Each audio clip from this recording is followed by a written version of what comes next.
Agora as notícias do esporte, a seleção brasileira realmente mudou. Hoje de manhã, a equipe brasileira aplicou 5-0 na Coreia do Sul e apagou qualquer tipo de memória de um time lento e sem criatividade do período pré-Ancelotti. Foi uma atuação de luxo que impulsionou talentos individuais, 2 gols do Estevão, 2 gols do Rodrigo e teve até do Vini Júnior, que empurrou para fora seu inferno astral, com várias notícias negativas rondando o nosso craque. Mili Lacombe e Alicia Klein estão aqui para falar sobre a atuação da seleção brasileira. Boa noite às duas, bem-vindas. Ô Alicia, temos motivo para empolgação ou pelo menos para um otimismo leve com a seleção brasileira ou ainda não? Boa noite. Boa noite, Diego, Mili, todo mundo que está aqui com a gente. Eu acho que temos. E assim, eu posso dizer isso tranquilamente do meu lugar de pessoa que não é fascinada, apaixonada pela seleção brasileira. Eu costumo ter uma visão bastante crítica, mas quando a seleção pega adversários mais fracos, aquilo que a gente espera é que a seleção domine. E o que a seleção hoje fez foi dominar, fazer 5-0 fora o baile. Ah, mas é a Coreia, não é tudo isso. Bom, primeiro a Coreia tem jogadores importantes, tem o Kim Min-jae que joga no Bayern, tem o Son, que agora foi para os Estados Unidos, mas foi muito importante no Tottenham, tem um time historicamente forte. É a única seleção com outras 4 grandes que disputou as últimas 10 Copas do Mundo, então é uma seleção com algum peso, mas o que o Brasil precisava fazer era ganhar bem e foi o que fez. E não só ganhou bem, como ganhou bonito. Os gols são praticamente todos belíssimos gols, gol com roubada de bola, então é um trabalho defensivo também, aquela pressão alta em que o próprio jogador, como no caso de um dos gols do Estevão, rouba a bola e ele mesmo consegue marcar. Então foi um futebol muito, muito veloz, muito leve, especialmente esses 4 homens de frente, se movimentando muito bem. Tem um passe lindo do Bruno Guimarães também no jogo. Assim, são vários momentos daquele futebol que a gente gosta de ver. Ah, quer dizer que vai fazer isso contra a França, contra a Alemanha, contra a Espanha? Provavelmente não.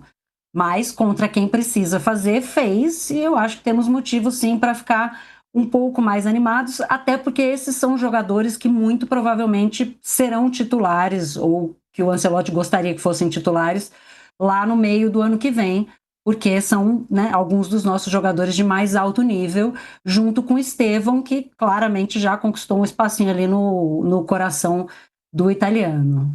Vamos ver um trecho da entrevista do Ancelotti, do Carlo Ancelotti, quando ele fala algo importante sobre a capacidade individual dos jogadores do Brasil, que está aparecendo a partir de um coletivo forte, segundo ele. Quando o time funciona, os jogadores se destacam. Vamos ver. Bueno, sí, eu creo que hoje o equipo mostrou que pode jogar a esse nível, com intensidade, com qualidade, com compromisso. Eu creo que nesses 5 jogos que eu estou aqui, nunca ha falado uma coisa: o compromisso coletivo. Esta é uma base, e depois, quando o equipo tem esta base, creio que tem muita possibilidade de fazer as coisas muito bem. Hoje, ao compromisso, pusimos também a qualidade, que, obviamente, esses jogadores têm, mas hoje puseram a qualidade para a equipe. Isto é o que o equipo da seleção precisa.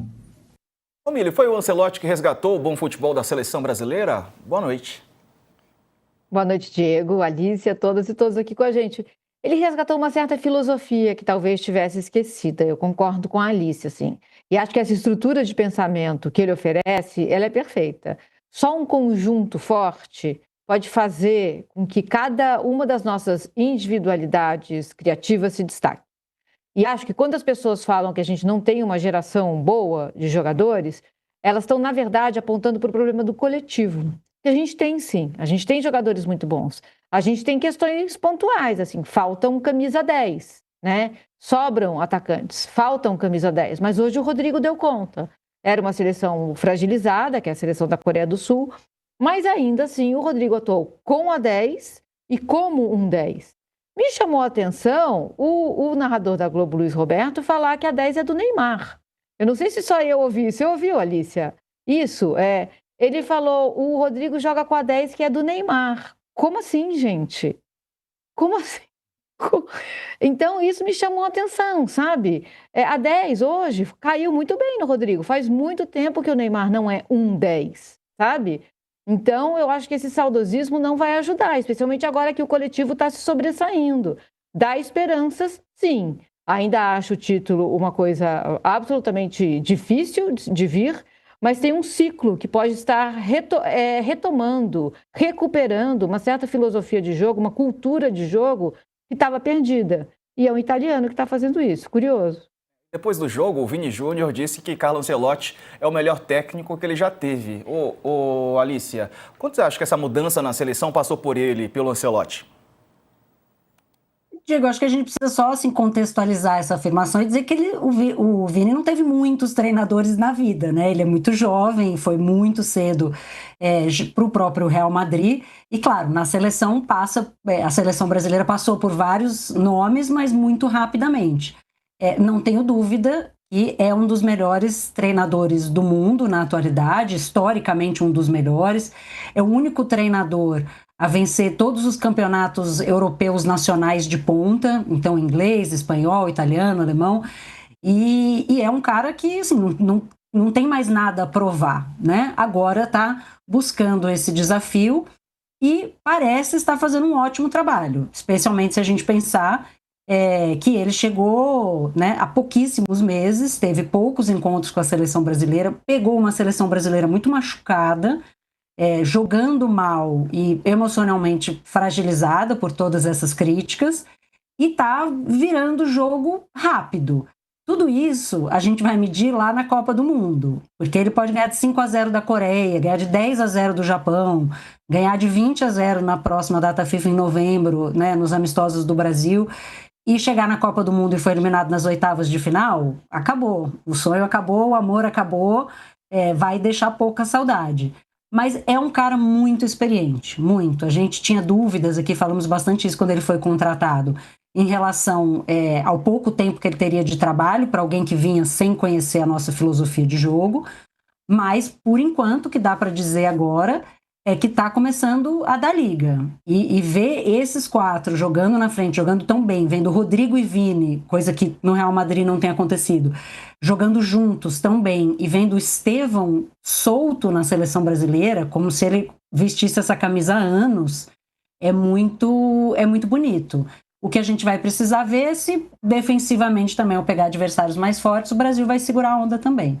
O Estevão está jogando entre vários jogadores que são experientes, né, Mili? Ele é o mais novo da seleção, chegou há pouco tempo na Europa, mas joga como se estivesse nas maiores competições já há algumas décadas. Você está vendo imagens do Estevão? Até onde ele pode ir, Mili, já que parte desse ponto?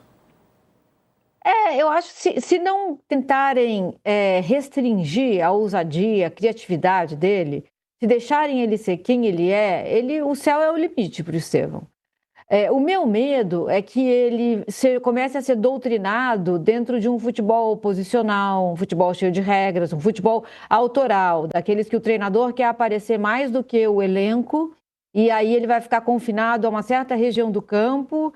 Se driblar, vai ser chamado de fominha, se chutar gol, vai ser chamado de fominha. Em certa medida, o Endrick já foi uma vítima desse tipo de comportamento. Então, eu acho que se ele jogar solto, o céu é o limite. Ele pode ter um destino de craque e de titular absoluto e de ídolo, não só do Chelsea, como do Brasil inteiro. Eu acho que é isso, assim, é um prazer ver ele jogar. E é um prazer ver um time jogando ofensivamente, buscando a bola, como fez o time do Brasil. O time do Tite, nas eliminatórias, voava. Aí chegava na Copa do Mundo, naufragava. Mas eu vi uma diferença nesse time do Ancelotti. Tem uma certa alegria, sabe? Uma certa cultura mesmo, futebolística que é nossa, que parece, eu acho que qualquer sentença aqui, ela pode ser precipitada, né? Porque é um jogo contra a Coreia, mas parece estar sendo resgatado. Alicia, agora há pouco a Mili falou sobre o Neymar, né? Tá cada vez mais claro que o Neymar não tem mais espaço nessa seleção brasileira, né? Com o futebol que ele vem desempenhando, com a sequência que ele vem tendo e com o futebol apresentado pelos jogadores que atualmente são convocados também. Diego, eu vejo alguns colegas ainda dizendo que assim, a vaga é dele, como a Mili mencionou em relação à transmissão, assim, ele tem uma vaga cativa, basta ele estar em condições de jogo. O Ancelotti já deu a entender que não. Assim, ninguém tem vaga cativa e ninguém vai ser convocado que não esteja 100% fisicamente e voltado para o jogo coletivo. Ele, inclusive, falou na entrevista essa semana que não quer jogador que vai lá para ser o melhor jogador do torneio. Ele quer jogador que vai lá para ser campeão. Todas essas coisas, somadas aos últimos 2 anos do Neymar, não indicam a presença dele na Copa do Mundo. Ele realmente precisaria ter uma recuperação daqui até o meio do ano que vem, praticamente milagrosa, considerando a idade, e precisaria voltar a jogar um futebol que ele não joga há talvez uns 5 anos. E isso é difícil, né? Com a idade, quase 2 anos parado, e agora sem conseguir engatar uma sequência de mais de 7, 8 jogos, eu acho muito difícil. Mas mais do que isso, eu me baseio nas pistas que o Ancelotti vem deixando pelo caminho. Nada do que ele falou dá a entender que basta o Neymar estar em mínima condição de andar em campo que ele vai estar lá. Eu acho que não. Não acho que o Ancelotti é o cara que leva alguém para fazer festa no vestiário, como o Tite fez com o Daniel Alves. Eu acho que ele só vai se ele estiver voando, e a gente não vê ele voando faz muito tempo. Olha, vou mostrar para vocês agora uma imagem do Bruno Henrique. Depois do intervalo falaremos sobre essa imagem feia aí do Bruno Henrique, e o Bruno Henrique pode ser suspenso. O julgamento vai ser nos próximos dias e o Flamengo está apreensivo com o que vem daí. Daqui a pouco mais informações. Fica com a gente. Tinha esquecido que era essa imagem, senão eu não tinha chamado ela não. Essa imagem feia do Bruno Henrique, né? Esse horário, Bruno Henrique, pelo amor de Deus, enfim. Vamos falar aqui sobre a seleção brasileira. Ô Mili, será que o Brasil fez tudo isso porque o adversário era fraco, né? A Coreia do Sul? Acho que tem duas coisas, né? O adversário era fraco, mas o Brasil realmente jogou bem. Contra o adversário fraco, a gente espera isso, passeio e goleada. A gente espera desfile, é isso aí. É assim que a gente aprendeu a ver o Brasil em campo. Agora que eu tô vendo a Alicia de amarelo e eu de verde, gente, nada é à toa. Até não. a gente, e eu tô até de azul, eu tô de azul. Então, pronto. Azul e branco. E azul e branco, gente, fechou. Aconteceu? Agora fechou a bandeira. É isso, exatamente. É porque realmente a gente viu bastante coisa como há muito tempo a gente não via. É que a gente está machucado, a gente não quer se animar, né? Ninguém quer se animar muito, assim. São anos e anos de sofrimento com essa seleção. Jogando mais ou menos bem, ou jogando um futebol que não é nosso, e aí perdendo jogos que não é para perder, ou ganhando jogos jogando feio. Aqueles que acreditam que dá para jogar bonito e ganhar, e somos muitos que acreditamos nisso, ficaram felizes com o que aconteceu hoje. Diante de um adversário fraco, o Brasil fez o que precisa ser feito. E você, Alicia, foi isso mesmo? Né? Quando o adversário é fraco, escolheram um adversário fraco, né? Porque quem marcou foi a CBF, o jogo da seleção brasileira lá. Então, o que se espera diante disso é que pelo menos o Brasil jogue bem e goleie, né?